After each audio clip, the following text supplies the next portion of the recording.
तो hi friends, welcome to Haryana blog. तो देखिपे बंधु मिलन चलती किंतु सबुठी देखते बंधु के 30, 40, 50, 60 ऊपर आम 3-5 बंधु। तो बर्तमान देखिपे इे आम डाली फाली बसीगला। तो सी दिज जिनपतर आने को मुझे बर्तमान ये अच्छी एकुटिया। तो चलू संस्था।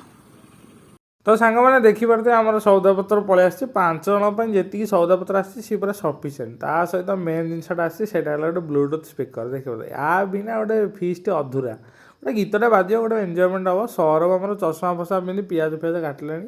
दास अमीषा भी पलि आस गोटे हेवी डिस्कसन चलती चिड़िया चिड़ी टे हमें आमर ये मुझे रोषेईवास करदे कारण जेहेतु सौरभ गोटे टाउल आनीला हेतु रोषेईवास करुच्ची गोटे स्टाइलटा टे कॉपी करदे आम चलती डालीटा बस देखो पूरा बाडिया डालीटा और एमती संस्था चालू चालू मो सागरिया भी पलि आसिले। ये गोटे पुणी मजा मस्ती चलती दास टे मसला छेचुची सागरिया टे मसला कषिदेला जहाँ हूँ दास को आज बहु कष्ट पूरा चिकेन टे धोइला सी आज आम रोषेईवास सरला अन्न टे देखो डाली टे बाडिया डाली चिकेन जी 5 जन सफिसीयंट।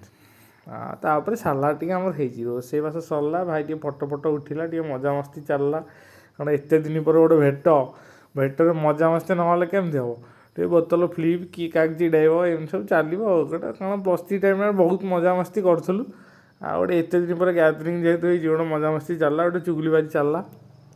आमर कि चाट मसला नुह सालाड बीट लुण पड़े खाया पीया चलला। ए देखिपे खाईदेबू आ मजा मस्ती करूँ आपण मैंने भी करूँ कारण आटलिस्ट वर्ष को थरे तो एमती फिस्ट गोटे करेंगे जहाँ भी कारण सांगसाथी मैंने जहाँ भी करवा उचित। ता सहित मो भिडटा को लाइक शेयर करूँ और चैनल के सब्सक्राइब कर दिंतु।